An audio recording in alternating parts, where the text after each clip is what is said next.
Čau, es esmu Dzima, es gribu jums pastāstīt, kā pareizi taisīt reiliju taisnē.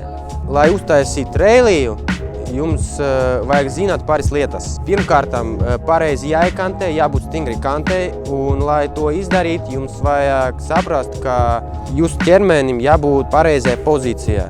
Tas nozīmē, jūsu plecs, gurni un aizmugurējais kājas papēdis, jums jāiedomājas, ka tas ir viena līnija.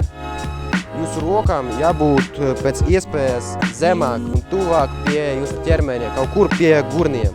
Kad jūs kantējāt, jums nevajag uzreiz dot uz pilnu ātrumu, pārsverties tur nenormāli. To visu nevajag. Vajag kontrolēti, pakāpeniski iekantēt. Ātrumu jābūt no sākuma mazākam, pātrinājamies, un tajā punktā, kur jums būs vislielākais ātrums, jums jāatspērās ar aizmugurējas kājas papēdi, tā kā uz olī, bet citā virziena. Jāpārdodas ar ķermeni uz priekšu un uz augšu. Pēc atspērienā jums vajag izmest kājas aizmugurē.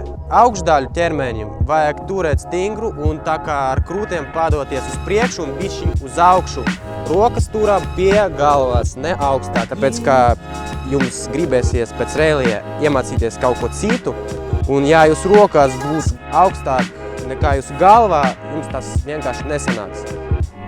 Kad lidojam, turam rokas kaut kur pie galvās.